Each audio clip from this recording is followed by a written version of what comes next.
গতকালকে তো আমি আপনাদেরকে আমাদের গ্রামের বিয়ের অনুষ্ঠানের ভিডিও শেয়ার করেছিলাম। আজ আমি আপনাদের দেখাবো আমাদের গ্রামের বৌভাতের অনুষ্ঠানের ভিডিও। এর আগে বলে নিই, এটা হচ্ছে আমার মেয়ে এবং আমার ননদের মেয়ে। সবাই কিন্তু ওদেরকে মাশাল্লাহ বলে দিবেন। ভিডিওটা শুরু করার আগে একটা লাইক দিয়ে ভিডিওটা দেখা শুরু করবেন, আর দেখা শেষ হলে একটা কমেন্ট অবশ্যই কিন্তু করে যাবেন। আমরা বিয়ের অনুষ্ঠান শেষ করার পর চলে গেলাম এক আত্মীয়ের বাড়িতে, আর ওনাদের বাসায় বেশ অনেকক্ষণ পর্যন্ত ছিলাম। যেহেতু বিয়ে বাড়িতে অনেক লোকজন ছিল, সেজন্য আমরা ওনার বাড়িতে চলে আসলাম কিছুক্ষণ থাকার জন্য। সবাই কিন্তু ওনার বাড়িতে চা নাস্তা করলাম। চা নাস্তা করার পর অনেকক্ষণ রেস্ট নিলাম। তারপর আমরা সন্ধ্যায় রওনা করে দিলাম আবার বিয়ে বাড়িতে। আর বিয়ে বাড়ি মানেই লাল নীল বাতি, আর এই বাতিটা দেখতে আমার কাছে অনেক ভালো লাগে।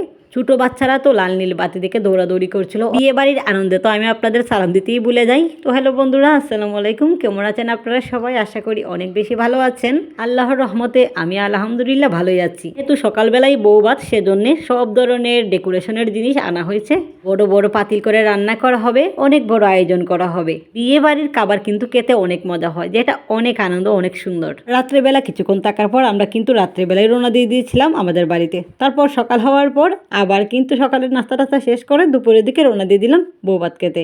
এখানে আমরা সবাই মিলে বৌভাত খেতে যাচ্ছিলাম। আর সবাই মিলে যে কোনো জায়গায় ঘুরতে গেলে সেটা অনেক আনন্দের। আমার কাছে সবাই মিলে একসাথে ঘুরতে যাওয়া মানেই অনেক আনন্দ, অনেক সুন্দর।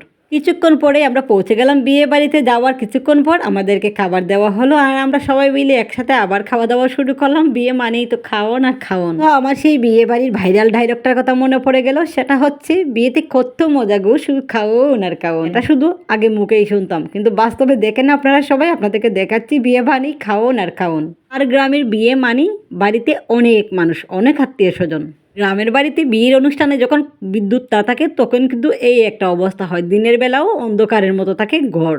প্রত্যেক রুমে রুমে অনেক বেশি মানুষ, কিন্তু ছিল না কোনো বিদ্যুৎ। এদিকে তো বউকে নিয়ে সবাই অনেক আনন্দ করছিল, সবাই মিলে ছবি তুলছিল। এখানে বউয়ের বাপের বাড়ির লোকজন আসলো, আর বউয়ের বাপের বাড়ির লোকজন দেখে বউ তো অনেক খুশি, সবার সাথে অনেক খুশি হচ্ছিল, হাসছিল, কথা বলছিল। বিয়ে বাড়িতে অনেক বড় বড় পাতিলে কিন্তু অনেক রান্না করা হয়, কিন্তু আলহামদুলিল্লাহ সব পাতিলে কিন্তু একদম শেষ হয়ে যায়। আর গ্রামের বিয়েগুলো এরকমই হয়, যদি কোনো খাবার বেঁচে থাকে তাহলে কিন্তু বাড়ি বাড়িতে ঘরে ঘরে দেওয়া হয়। এদিকে বিয়ে বাড়িতে আসা সব মেহমানের এবং আত্মীয় স্বজনের সবার খাওয়া দাওয়া শেষ। এবার কিন্তু সব গুছানোর কাজ শুরু। খাবার শেষ হতে না হতেই কিন্তু সব জিনিসপত্র গুছানো শুরু করে দিয়েছে অলরেডি। আর এদিকে আমাদের এলাকার নিয়ম হচ্ছে, বউ সবাইকে দিয়ে একসাথে তালা খাবে। এখানে একজন আরেকজনকে ঠেলাঠেলি করছিল যে তুমি ভাঙো, তুমি ভাঙো। অবশেষে বউয়ের যা কিন্তু ভেঙে বউকে খাইয়ে দিল। হচ্ছে আমাদের এলাকার নিয়ম। আপনাদের এলাকায় কি বউকে এভাবে স্টেজে বসে সবার সাথে খাওয়াতে হয়? আর সবাই মিলে তখন অনেক অনেক আনন্দ করে।